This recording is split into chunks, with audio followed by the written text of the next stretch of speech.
people are starting to come in. You're an old hand at this now, eh, John? You can kind of, you know what's going on. Yeah, well, this webinar is kind of a one step up from our regular Zoom license, and it has some bells and whistles that you have to kind of learn. But it's great, and it's good for moderation, and that folks can see and hear us, but they can't be seen or heard unless we kind of let that happen, and we can do that with the questions and answers. But if it's a smaller group, but if it's a larger group, I prefer they use the chat or the Q&A or the Q&A. So is that what you're going to do again? You're going to kind of parse the questions, and if there are any at the end, then yeah, we can do that. That's no problem. And you guys will always see the questions. So okay. So hi out there, folks. We're up to 23 now already, or 22. We're just going to start in a couple minutes. We'll let people join, and welcome. Yeah, we'll start around 2 minutes from now, 3 minutes from now. Just give the stragglers a little extra time. I'll sip on my V8. Hey, do you control screens from there? Just out of curiosity, because I haven't been a panelist before, so. Yeah, I can. I'll set it up so Christian can share his screen. Okay, perfect. We can all share screens, and that should do it right there. Let me see. Oh, we got Share 25 of us. Yeah, it works. I won't open it now, but Okay. Yeah, you must be pretty good at these now too, eh, Christian? Yeah, unfortunately. Yeah. I was at my first two in-person events in a conference and workshop this week in Toronto, and it was really nice to just see people again and not be doing this. Yeah, it was the same this morning in Trois-Rivières. We had a in-person meeting. That was nice, but still with this. Yeah, it's kind of like I use the public transit in Toronto, and definitely you have to wear your mask. But in the meeting, it was your option, whichever. Yeah, so, exactly. Yeah. All right, that's good. We're oh, I see a lot of familiar names there. That's great.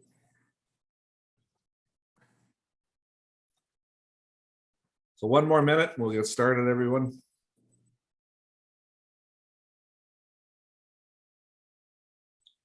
Yeah, I've been on the road all week. I'm at an event, and we're here on Perth chapter tomorrow. I'll head home tomorrow afternoon, and we got our AGM and conference up in the Near North chapter Tuesday, Wednesday, Thursday next week. It's going to be Good. busy. Well, I'm heading to Winnipeg for the weekend, and they're supposed to get a huge storm, so that'll be interesting. Hopefully it's not a snowstorm. Another storm? Wow. Yeah, but I think Winnipeg might be mostly rain, so we'll see what happens. Yeah. All right, well, we'll get started. And I just want to welcome everybody out there, and it's great to do these webinars. I know everyone prefers the in-person events, but these webinars have a great functionality that, allow us to connect and keep our carbon footprint low and still learn a lot. And we really appreciate Christian taking the time today. I've known Christian for about 20 plus years through the Canadian Institute of Forestry, and just great research he does. But I'll turn it over to Greg from Limestone chapter to introduce Christian, and thank Greg for organizing this and allowing me to help out and moderate. I really appreciate the opportunity myself. Christian's article in the December Woodlander was just fantastic, and the whole issue was great for managing our woodlots for climate change. So really a good timing for this with Earth Day, and well done, Greg. Thanks so much. Hey, John, thanks. And actually, I'm with Quinty. Oh, sorry. But we're all pretty close in the same family, right? So anyway, I keep mixing up Quinty and Limestone. My bad. Oh, come on now, you can't do that. Yeah. Yeah, I shouldn't. Pretty easy to do, pretty close. So, as John said, tomorrow's Earth Day, and the theme of the 2022 Earth Day is invest in our planet. And after reading the article that Christian wrote in December's Woodlander, Quinty chapter felt that investing in woodlot diversity was a great way for woodlot owners to ensure that our private forests remain healthy and to provide some protection against climate change, which is a big topic today. So Christian Messier has been professor of forest ecology at the University of Quebec in Gatineau and Montreal since 1992. His expertise is in developing forest management approaches to increase the resilience of forests to global change. He has published more than 300 papers, 75 reports, 4 books, and 20 book chapters. He holds an NSERC Research Chair on Tree Growth and a Canada Research Chair on the Resilience of Managed Forests to Global Change. And he was also recently inducted to the Royal Society of Canada. Christian Messier is also Scientific Director at the Institut des Sciences de la Forêt Temporelle, which is a research institute attached to the University of Quebec with over 60 scientists, staff, and student researchers whose activities are dedicated to the study of the temperate hardwood forest. So I guess you could say that the professor's qualifications are pretty good for today's topic. So Christian, I'll hand it over to you. Thank you. Thank you very much, John. Thank you very much, Greg, for the introduction. Can you hear me very well? Everything is okay? Yes. Okay, so it's always a pleasure for me to talk about trees and forests and share the kind of science and knowledge that is out there in the world with people who also share a passion with forests, especially private owners. I always have a great time talking to private owners about their forests, their woodlot. I do have also my own 40-hectare woodlot somewhere between Montreal and Ottawa. So I will start my presentation on my slides. Here you see the title, Managing for Resilience to Counter Threats to Global Change. So this will be the topic of the talk. What should we do? How should we intervene in our woodlot, in our forests, so that we are making sure that the forest will continue to flourish and provide all of the great services that the forest is providing. But I usually start my talk with a kind of a gloomy maybe slides, and I don't leave right after a few slides. It will get better as I come along, but I want to start with a few slides about the uncertainty and the threatening future. You know about climate change. I won't talk a lot about it. We are heading for an increase in temperature, which will create not just increase maybe drought and increase temperature, but mainly much more extreme variation from year to year. So we may have a rainy summer followed by 2 very dry years, or a cold winter followed by very warm winter. And this will make conditions for our trees and our forests more and more difficult. But also, and maybe we talk a bit less about it, but these are also the threats from exotic pests and disease. This is a map that shows where you have the most invasive species in the world. And here in eastern part of North America, this is actually a hot spot. If you go a bit further south, you will have lots of invasive pests and disease. And a lot of these tend to migrate toward our place. And this is a paper from Lovett in 2016, which listed all the insects and pathogens in the US that are having an impact in the way we manage forests. And there is a list of more than 25 insects and disease, and most of them are very likely to migrate to Canada, mainly in eastern part of Canada, to affect trees over the next 50 years. And I have made some calculations sometimes that it could actually affect up to 40% of our tree species. So we might actually lose up to 40 species in the next 50 years with these diseases. And I will go through a few slides. Emerald ash borer, you know, it's affecting our forest. One of the most recent pests to really have a big impact in our forest. The beech bark disease also affecting our forest has been slowly moving in, but now it's established in most of the eastern distribution of the beech. And if I continue, the hemlock woolly aphid, which is now present, I think, in southern Ontario and southern Quebec, and is moving and should have a very negative impact on our hemlock. So another species that might be not disappearing, but heavily affected by this insect. You've heard about the mountain pine beetles on the west this epidemic that has crossed the Rockies and is slowly moving east. And some people are afraid that it will actually continue moving east as the climate is warming and eventually hit us in the east and kill all of our pine, because tests have shown that no pine in the east, the jack pine, the white pine, or the red pine are tolerant to this insect. So we could imagine the kind of damage it will have in our forest if or when this insects will hit us.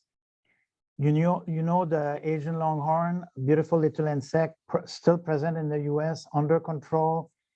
Thank you, Ontario, for having succeeded in getting rid of it in the recent year, but this is still an insect that can come and affect our deciduous trees, not mainly, but particularly the maple species.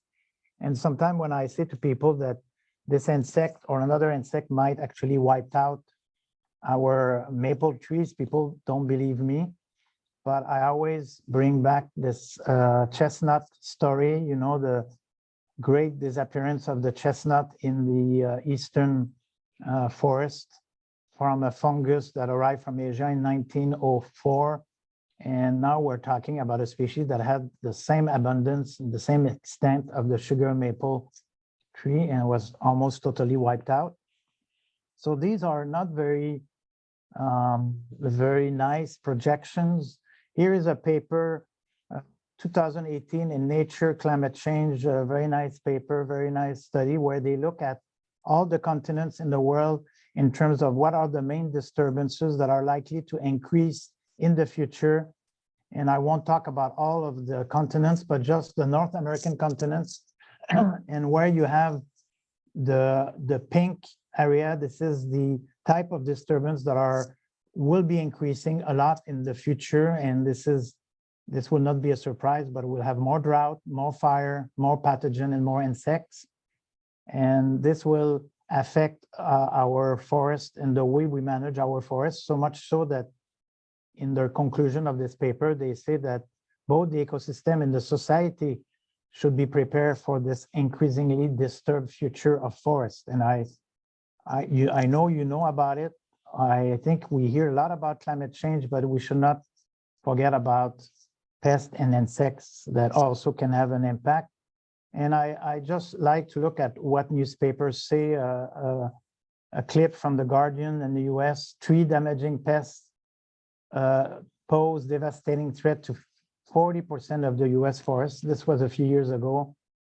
More recently in the New York Times, invasive insects and diseases are killing our forests. In Belgium, I've been spending time in Belgium. There was an article where they say that following a report, over 40% of the tree species in Europe face extinction due to climate change, insects, and pests.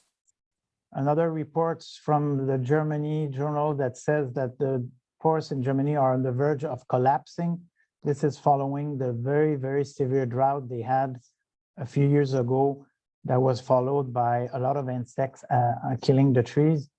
And even in Quebec, in L'Actualité, a magazine in Quebec, where people are concerned about the future of sugar maple due to climate change and also to the longhorn beetle. And finally, very recently in December 2021, and I think it was not a surprise that the scientific magazine Science, which is one of the most prestigious magazine in the world, had on its cover the title Forest Death, because they reported on a lot of places in the world where trees are dying due to all kind of factors. And I will stop the gloomy discussion here just to say that recently a lot of papers have shown that the Amazon is now starting to emit more carbon than it's fixing, because they have lots of increased mortality. And you may know or may not know, but the Canadian forests in the last 5 years have been a net emitter of carbon due to increased fire and a lot of the insects that are killing our trees. So this is the gloomy perspective, but I think there's a few ideas that if we embark on it and use it in our forest management could make for a brighter future. And that's what I want to share with you. And this is a paper here that I led with many authors from all over the world that have been studying diverse plantations. So we wrote this perspective paper called For the Sake of Resilience and Multifunctionality, Let's Diversify Planted Forests. And just in a summary, on the top here, you have monocultures, and here you have pluri-specific plantation or more diverse plantation. And basically, reviewing all the literature, it was quite clear that in all cases, monospecific plantations are more susceptible to drought, to fire, to pest and storm. And when we look at ecosystem services, here you have all kinds of ecosystem services, biomass, carbon, conservation of biodiversity, social services, soil protection, etc. Most services were increased in mixed forests. Timber, we put it here as maybe in some cases, mono-specific stand will produce more timber, but not all the time. But overwhelmingly, if you want to have a more resilient forest and that provide more services, you should go for multi-specific forest and also multi-specific plantation. So this is what I just said. And when you diversify your forest, and this, I'm getting close to this kind of a management recommendation that I talk in the Woodland paper, the concept of functional diversity, but a lot of science, a lot of research in the last 15 years in the world that have developed this concept of functional diversity, which are basically looking at some traits that affects the functioning of your trees. They could be specific leaf area, seed dispersal, rooting depth, shade tolerance, drought tolerance, lots of ability to resprout. So all kind of traits that affects the way the species respond to their environment and affect how the ecosystem functions. And a lot of the studies are showing that when you diversify your forest, you should diversify not just in terms of species, but in terms of species that have different functional traits. And I will come back to this. And it follows this idea of the portfolio concept in ecology. That is kind of an old saying that you should not put all your eggs in the same basket, which means when you are in your forest that as for your investment, when you invest for retirement, for example, you should diversify intelligently the tree species so that you reduce the risk in your forests.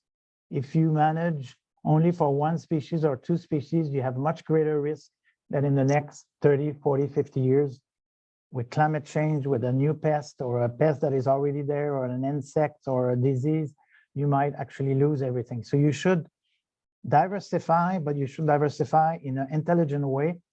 And I will come back to how we can do this. Another interesting idea is this idea of novel ecosystem.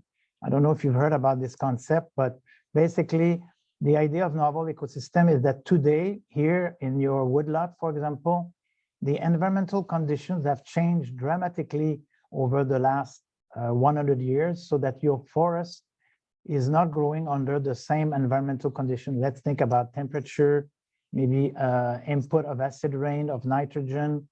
So the conditions are different, but also the biotic composition have been changed. You have new species, new invasive species, maybe new shrubs, new birds, new insects. So both the biotic and the abiotic environment has been changed. So you are under a novel ecosystem.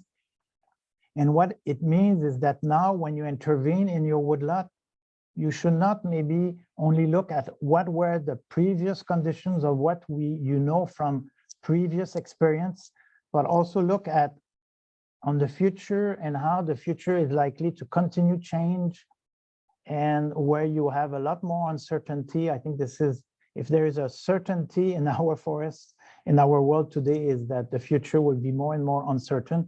So you have to make decisions considering that you don't exactly know what will be the climate. You don't exactly know what will be all the new species that will hit or live in your forest, and even some disease and insects. So this is very important.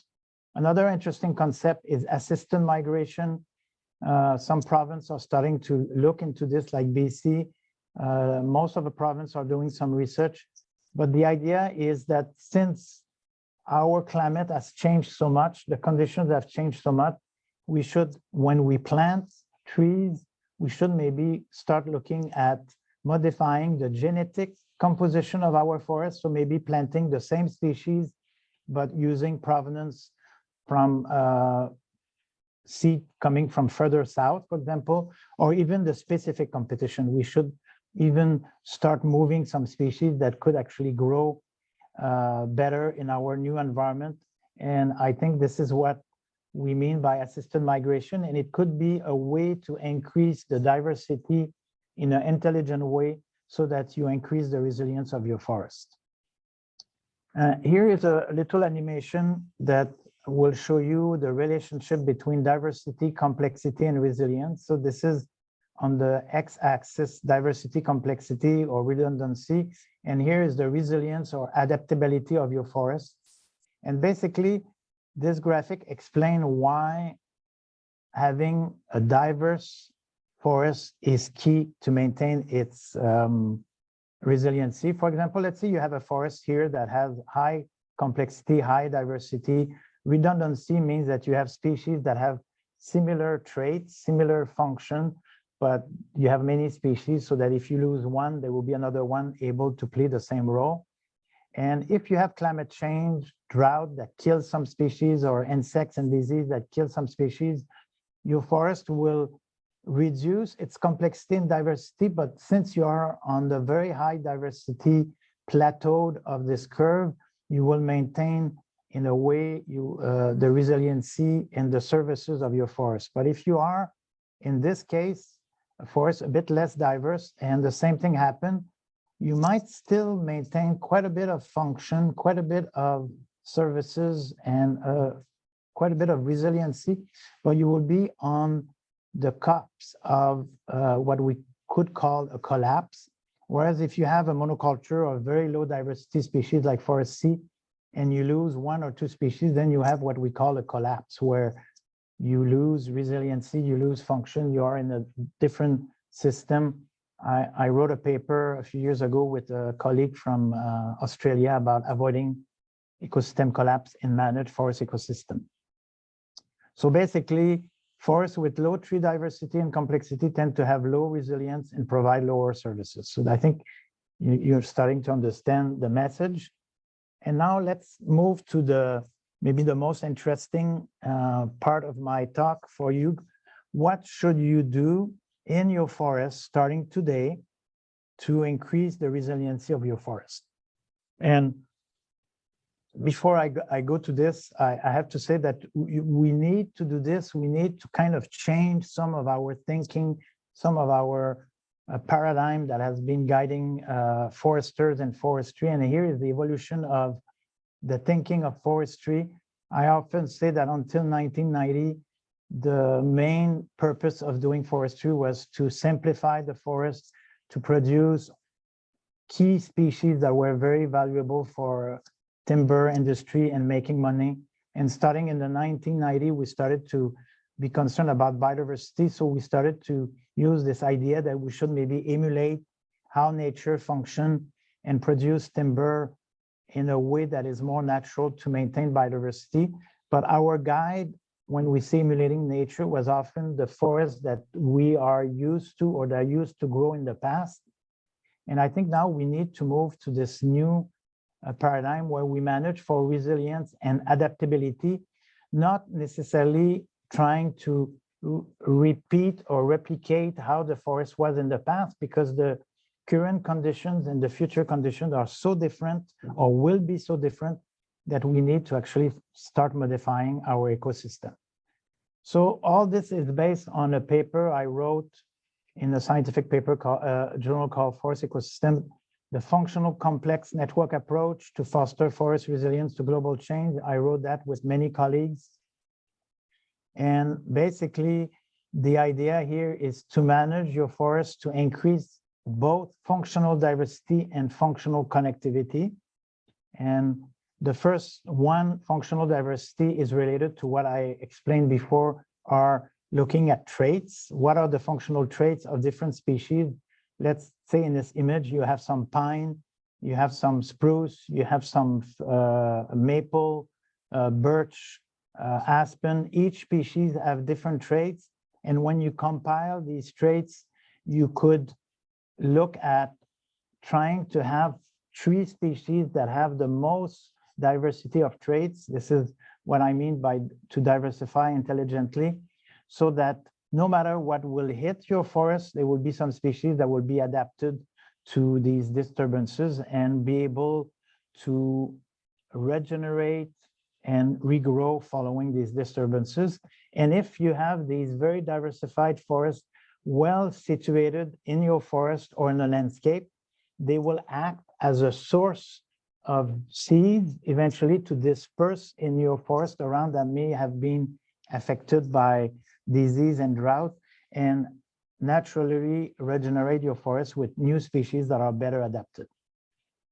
So what we do to actually simplify it, and what we've done actually in Eastern North America, we have looked at around 200 tree species that can grow in Eastern North America, and we have looked at some of these functional traits, and using a clustering analysis, we have created 5 large, what we call functional groups. So trees that have similar functional traits that are so different from one and the other that basically when you manage your forest, you should try to have species from all of these 5 different functional traits and have different species from each of the groups, so to have some redundancy. And having this kind of diversity of species with different traits will allow your forest to almost be able to respond in a positive way to any kind of disturbances. So for example, in your forest, you should try to have species that are coming from all of these different groups. We have also some subgroups here in some ways, but let's just remember these 5 big functional groups. And then once you have done that, and here is an example of a little landscape where you have different stands. Each little pattern here is a different stand.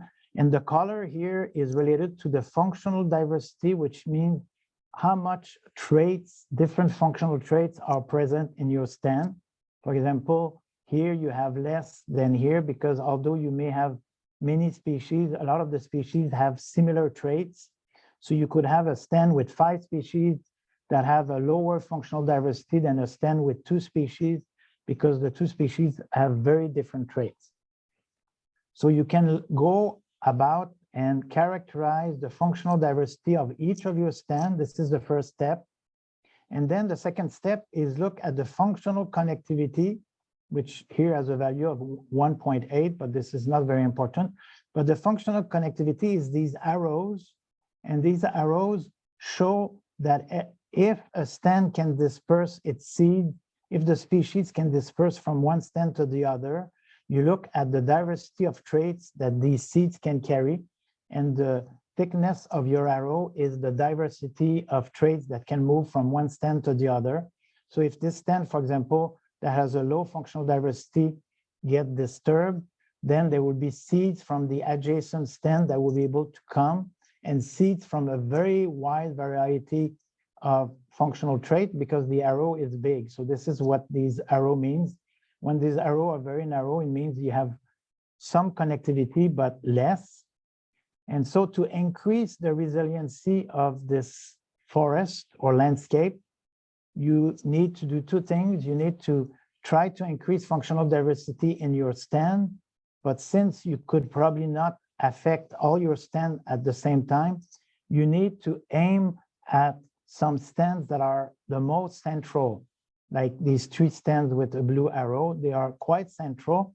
And if you increase the functional diversity by either planting or favoring some natural regeneration of species that are very rare, not very abundant. So if you increase the functional diversity like we've done in these 3 stands, it has 2 impacts. It increased the overall functional diversity of your forest, but it also, and most importantly, increased a lot the functional connectivity, so that these stands now that has a higher diversity of species with all kinds of traits that make them extremely resilient to almost any disturbances. If a disturbance occur and affect your neighboring stand, then the seeds will be able to disperse naturally and regenerate your forest in a natural way. And I equate that to a vaccination. I like to say that this approach is like when you vaccinate a population against a potential disease. You often vaccinate the people that are the most in contact with people, so that are more likely to spread the disease, or the most vulnerable people. Well, here, if I go back, you do exactly the same thing. You look in your forest, the forests that are the lowest functional diversity, so which has the more vulnerable to global change, and the one that can be the most connected to the other one, so that if you increase its diversity, it will have a very positive impact over the whole landscape.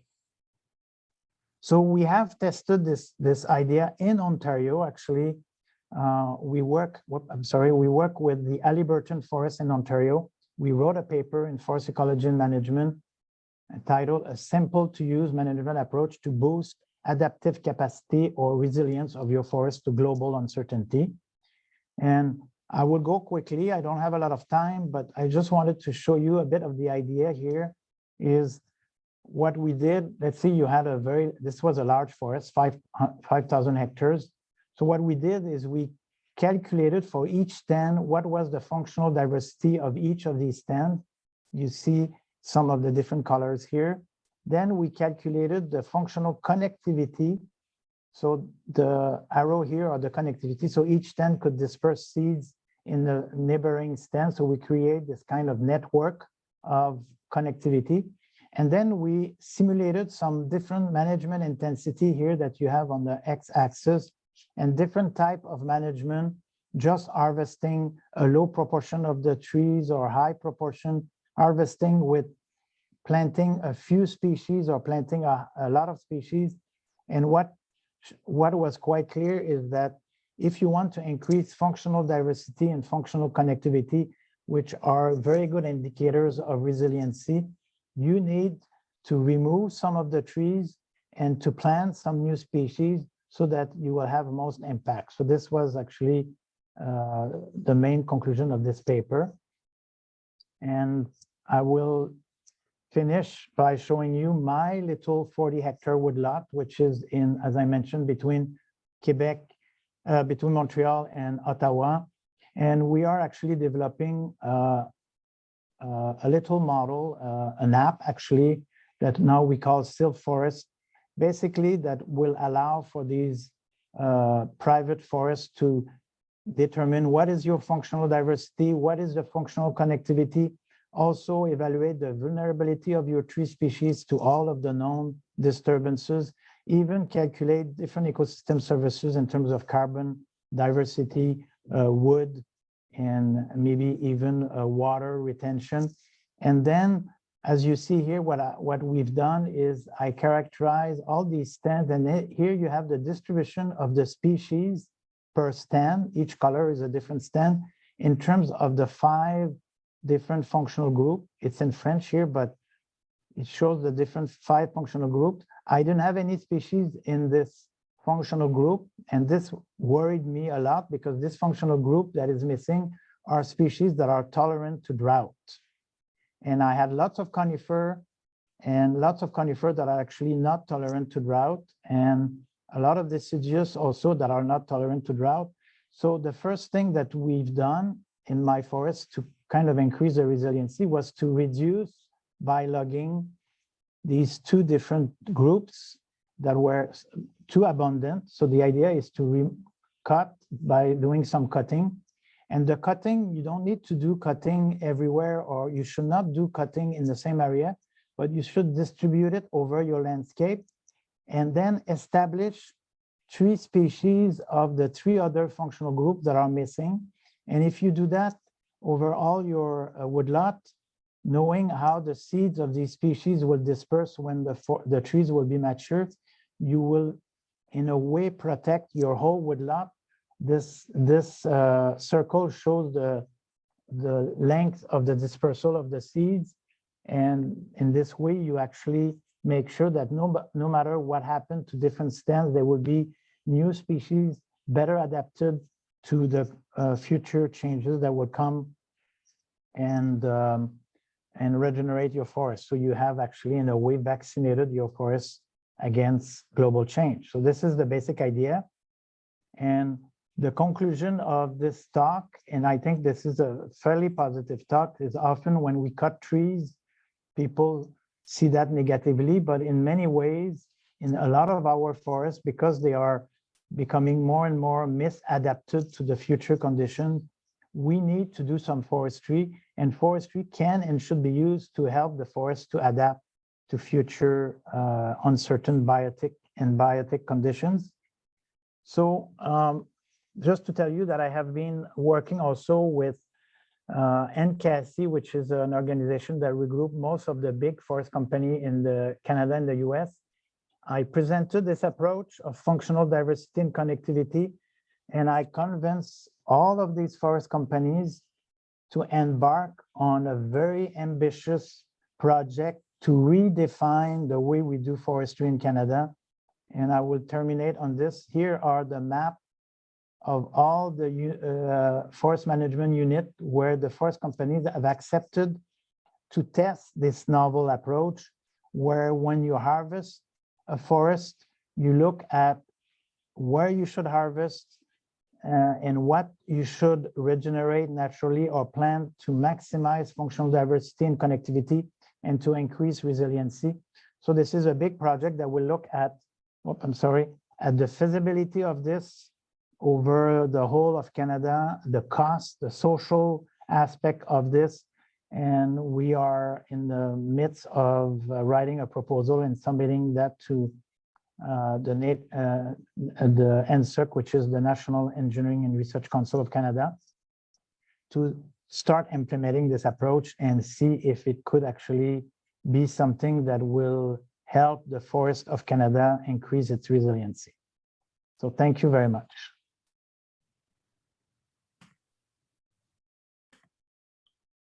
Thank you, Christian. That was a great presentation. I'll stop sharing. It's I encourage anyone that hasn't had a chance, and I think most people have, but to read your article in the December Woodlander. It's equally good and really covers things comprehensively. But just great. Yeah, if something I said was not clear, or if you disagree, of course, with anything I said, please let me know, and maybe I will correct I will correct my speech next time. Yeah. We got a few minutes for questions, and I'll invite folks to use either the Q&A or the chat and just type something in. Oh, thanks, Marian. Marian Pedelicki made a comment. What an eye-opening presentation. Thank you. I agree, Marian. Great comment. John, I'll ask Christian directly. You talked about obviously functional diversity and functional connectivity. Is there resources around that can help woodlot owners either calculate themselves that for their... Yeah, thank you for asking this question. This is something that I am slowly developing and trying to develop. And actually, we've been talking with John, and John, I haven't come back to you, but I will.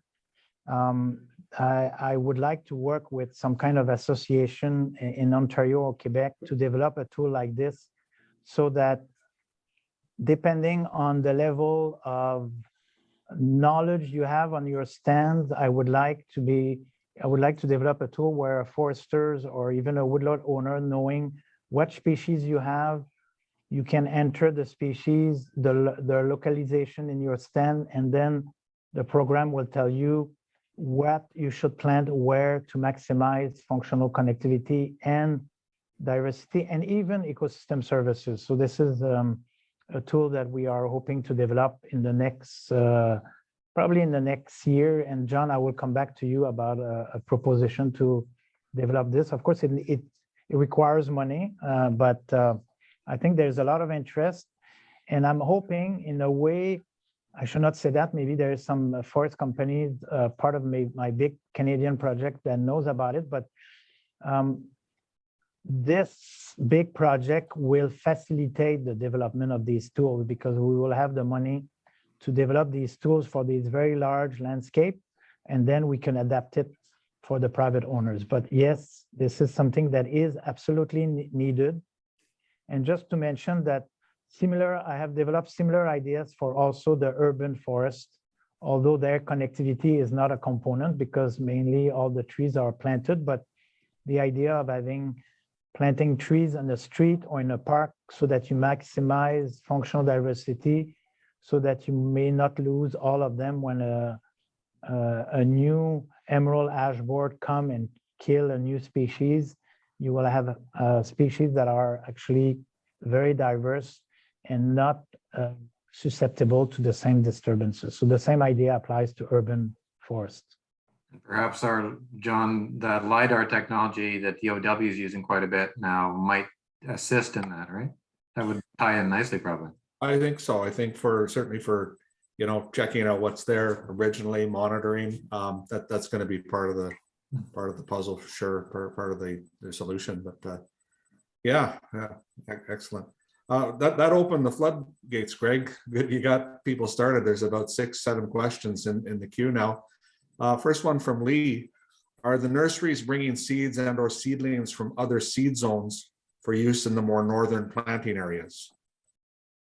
Well, I don't know in Ontario. I know that in Quebec, they don't do this very much. There's some private nurseries that do this, not the public ones, but this is something that will occur more and more. I think I know that there are some researchers in the provincial government in Quebec that are looking into this aspect.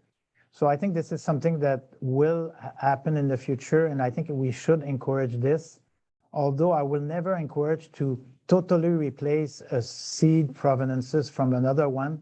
I think we should just have a certain proportion of provenances that are further south, just to have a larger diversity of species to make sure that the ability to adapt to the new condition will increase. But I think that this should be encouraged. I don't know if you have something like that in Ontario. I cannot answer. Yeah, not formally yet, Christian, that I know of. I deal with a few nurseries, and they're trying some things on a very small scale, and more experimentation. And there was actually another good article from Pine Tree, I think it's Pine Needles Farm near Pontypool, and they talked about some of the experiments they've done, but nothing formal or in any. And just to add to this, I want to say that the little model that I explained, the application, we would like to add a component where you can calculate where you are, what is the likely climate that you will have in the next 30 years, depending on different scenarios. Now we can calculate, and then look at where in the US as the equivalent temperature, so you can know where the provenance of your seed should come, or even what new species from what area could actually grow in your on your area. So this is the idea of adapting your forest to climate change. Just to tell you that in my forest, I have planted tulipia, I think, that was coming from southern Ontario. That is not present in Quebec. And I planted a few in my forest, and they are growing very well. Yeah. You see that in some of the arboretums too, where trees that probably wouldn't have survived 15, 20 years ago are actually doing absolutely. Okay. Yeah, absolutely. Trees that are examples, some of the Carolinian species. So just a few more questions here from an anonymous attendee. How much should one intervene to stop the natural tendency of white pine to succeed over many types of deciduous trees? Well, that's an interesting question. I don't see that in a lot of our forests here, at least that I know of. White pine usually requires quite a soil disturbance to establish and quite a open condition. So I suppose your forest is fairly disturbed. I don't actually know what to say to avoid white pine to regenerate. Usually it's the reverse. Yeah. We try to get more white pine because it's rare. Like, just to give you an idea, I mean, I think it's the same in most of Ontario, but it used to be 20% in our forest maybe 200 years ago, and now it's around 2 or 3%. It's a nice species, quite well adapted to drought, and could actually play a key role as one of the species in the functional trait of conifer and drought, relatively drought tolerant. So I will tend to encourage it, but if you have too much of it, I'm not sure. You should maybe remove it and plant other species, but it probably means that the soil you have is probably fairly sandy soil where you don't have a lot of possibility to bring other species, but it's a hard question for me. Yeah, no, that's still a good answer though. Yeah. From Janet, you seem to be including some non-native tree species. Are there not native species that could fulfill the 5 functional groups? Absolutely. Thank you very much for this question. I always say first try to look at native species nearby. Sometimes they are not in your forest, but they are nearby. They can grow in the soil that you have, and you could diversify using native species. Absolutely. I think I go for non-native only when you may have a particular soil conditions that you don't have native species around, but I will always go for native species first. But as we are losing, of course, more and more species to disease and insects, and maybe one thing that was not clear is in our evaluation, we look at vulnerability of all the species, and sometimes some of the native species that could be planted that will fulfill a functional group is actually very highly vulnerable to maybe a pest or a disease that is already present or might come very soon in the future. So often we will go for another species, or at least try to plant species that have similar traits, so that in case you lose a species, you will have other species. But I agree, let's try to use our native species. We are lucky compared to Europe. I spend a lot of time in Europe, but in Europe they have much less lower diversity of tree species, so they are maybe more inclined to use non-native, but we have actually a very nice diversity. Christian, here's a question from Kathy. We are new woodlot owners. We have invasive species well established and 98 acres of forest. Where would be the best place to start implementing some of the things you have mentioned? Well, if you remember one of my last slides showing my woodlot, actually, maybe some people will not like that, but I almost say that my woodlot is invaded by balsam fir. I have lots of balsam fir everywhere, and it's actually dying more and more. I see a lot of balsam fir dying because of drought. It's not very drought tolerant. And so I will go around maybe just creating some gaps, fairly large gaps all over your landscape or your area, and start planting a diversity of tree species with different traits, so that you will create a network of stands that when they will become mature, they will be able to disperse over your 80 acres, I think you mentioned. So I think you don't have to do everything at once. You can do it maybe gradually, but try to cover most of your landscape and have these kind of cut areas where you introduce new species well distributed over your woodlot. Christian, and here's an anonymous question again. The strategy of functional diversity and connectivity seems to increase the resiliency of the forest as a whole, not necessarily a specific species of tree within the forest. Is that correct? Yeah, absolutely.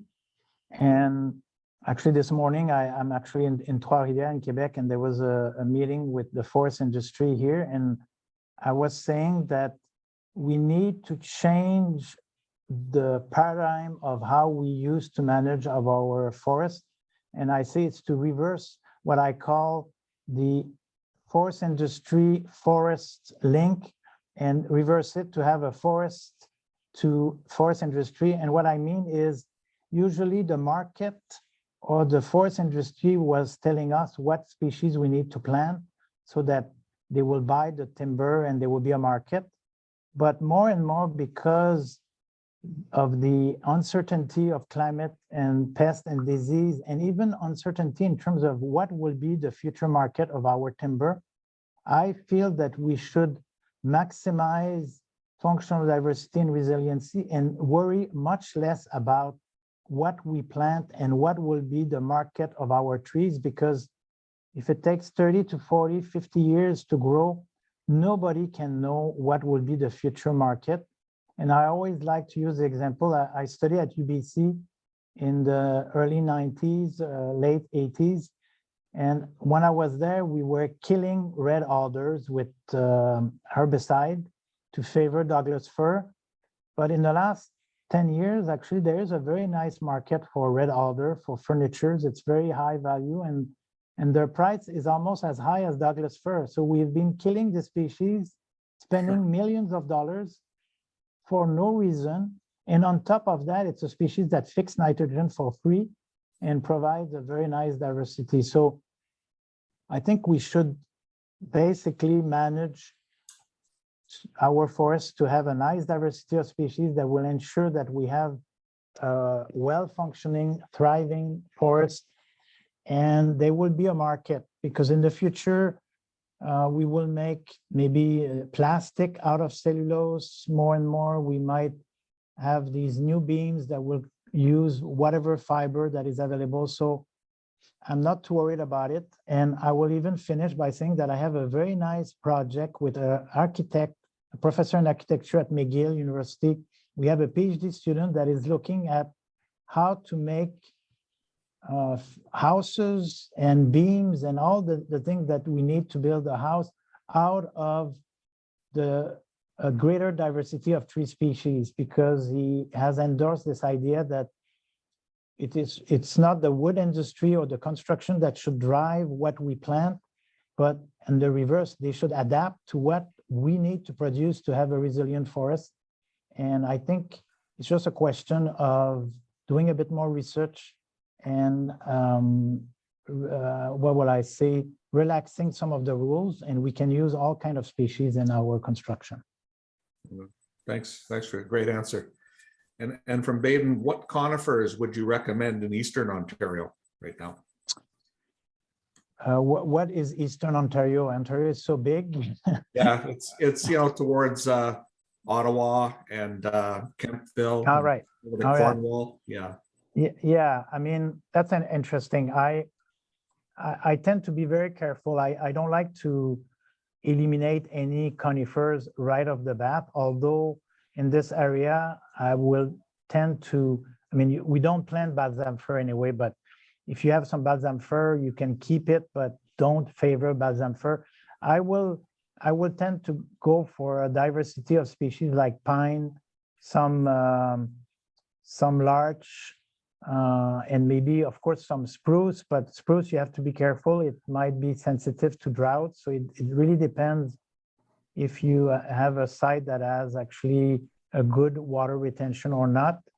But I will tend to diversify and use conifers that are both shade adapted and shade intolerant, but also drought tolerant and drought a bit less tolerant. So to have this diversity of tree species, and in this way, if they are well distributed, you will be able to make sure that they will regenerate no matter what happened in the future. So let's use the diversity of tree species that we have. There's another question from Kathy. Where can we get professional help to do some of the things you have mentioned? Good question. I don't want to really do publicity, but there is a company that I started with two of my colleagues that provide advice on this. And if people are interested, maybe they can contact me. But this is something that is actually starting to come out in the literature, and I think professional foresters are starting to pick up on this also. And I'm giving a lot of training to foresters. The article in the Woodlander was part of this and this seminar also. I think that very soon there will be people able to implement this approach, and maybe to do some publicity for the Woodlot Association of Ontario, but we are discussing maybe developing a tool that will be available in the next few years that will be useful for all woodlot owner in Ontario. Yeah, that sounds good, Christian. We should get going on that project, and Yeah. I'm thinking we might engage you to provide a workshop for our Forest Service providers here in Ontario. To, Absolutely. come up to Yeah. speed. It's a good idea. Yeah. Absolutely. Here's a question from Robert. We're getting near the end here. Are there risks in implementing the Silv forest model? Oh, okay, that's just a moment. I have to plug my computer. It tells me that it's a low. Oops. All right. Now I'm okay. Is there a risk? I'm not sure if I understand the questions. I mean, there's risk in everything, of course, that we do, but I would say that the model is based on the best science that is available right now. And the idea of diversifying your forest is exactly to reduce the risk of what will happen in the future. I think I always say when I use a model does not replace human beings and your local specialists. So it should aid people that will guide you. So I think if you know your forest very well, or if you have a forester that know your forest very well, could work with this model to make the best decision possible. And I think then you reduce the risk. But of course, there's always a risk. I mean, when we do something in forest, there's always a risk. And I guess the approach that I am proposing today is to avoid making risks that will have heavy consequences, because you have such a diversity of tree species that you may lose some, but there will be always others that will be able to thrive. So that's the idea behind this approach. Right on. Yeah, I hear you, Christian. It's all right. Just a couple of more comments here. Program sounds promising for woodlot owners. Thanks for this uplifting Earth Day presentation. That's from Marianne.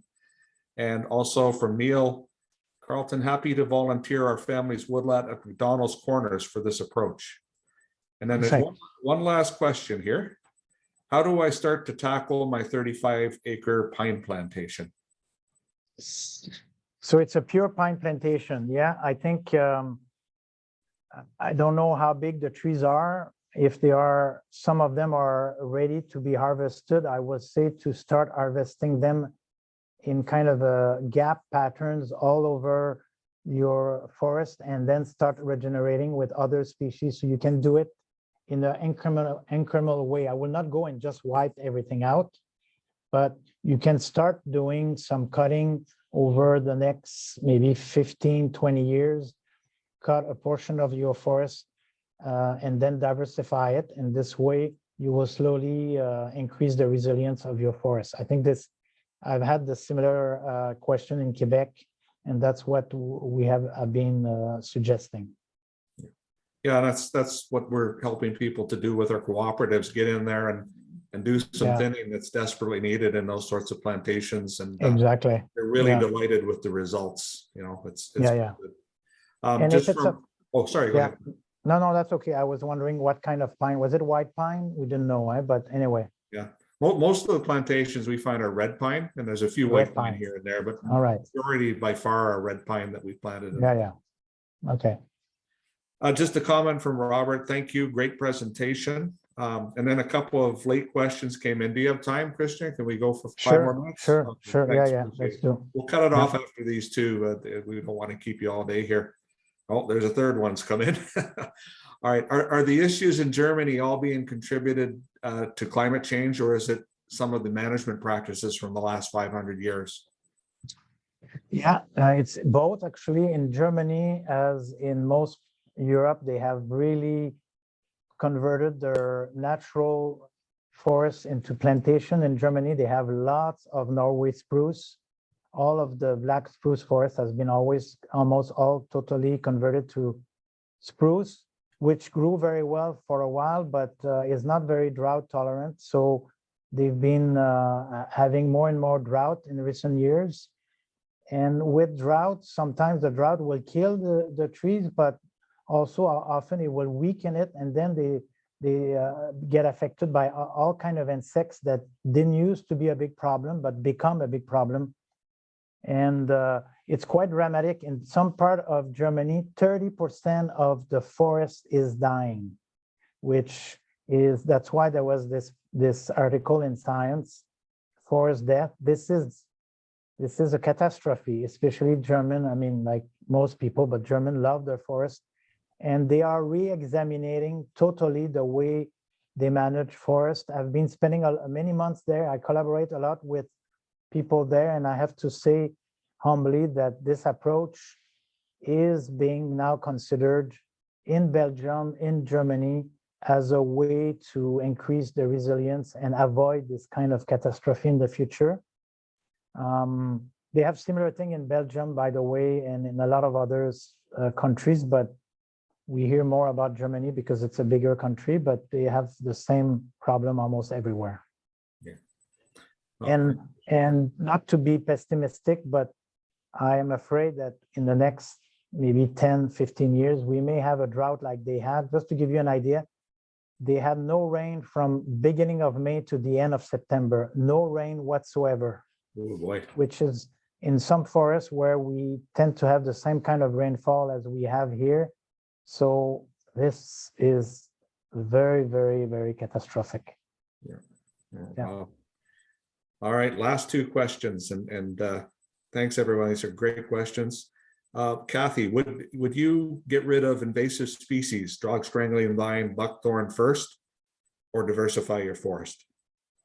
We'll do both, depending if the invasive species is really, I would say, affecting the capacity of the forest to regenerate. I mean, some invasives, usually invasive species means that it's actually overtaking your piece of land. So I think you should try to control them. Some invasive species exotic species might actually not do a lot of harm, so you might not worry too much about it. But I would tend to do both at the same time. Yeah, just again, with our co-op experience, Christiana, the dog strangling vine is an invasive, definitely is hampering proper regeneration. Yeah. And we got the landowners to let us spray to get rid of it, and that's really going to help with the natural regeneration after the thinning. So yeah, good point. I will even say that although, in Quebec, we don't use herbicide very much, and I'm not a big fan of herbicide, but in some cases, it's what's the expression? The lesser of two evils or something like that. But yes, sometimes you need that. You do. It's a tool in the kit, and you just need to know when to use it. And it needs to be used in desperate circumstances. Yeah. And our last question from an anonymous person: are there any species of trees or shrubs you would not plant? Example, ones that might act as a vector in the life cycle of a harmful insect. Mm-hmm. That's interesting. Of course, with the white pine blisters, I think it's called blisters. We know that there are shrubs that are involved. So yes, I would be careful. In terms of trees, I don't know any trees that could be a vector for a disease that will affect another trees. But if they are, I think we should be careful about this. Of course, with exotic species, as I mentioned, we have to be very careful because they tend to, if you bring a new species in, they tend to often become invasive. So we have to be careful. Although when I talk about bringing new species, I often talk about species that are present in North America. I will not bring a species from Europe or Asia in our woodlot. I think we don't need to do that. We have enough tree species here. But to bring a species that grows normally further south, that could grow now in our forest, could be done. But I will always try to go for the native species. Right on. Well, fantastic presentation and Q&A, Christian. I'm going to give Greg the last word here. And again, thank you, Greg, for arranging this, and thank you, Christian, for your time. But Greg, please have the last word. I think, Christian, thank you very much for your time. I know we had a 30-minute presentation and then you stuck around for another half hour for questions. So that's great. And I think that was awesome. I learned a lot today. So thank you very much. Thank you. Thank you, everybody. All Have a right, great make day. the recording available to everyone, and that'll be on our YouTube channel, and I'll send the link around sometime in the next few days when we get a minute here. So Thanks, John. all right, thanks Have a good day, everyone. everybody. Have a great Thank day. you. Bye-bye. Bye-bye. Bye-bye.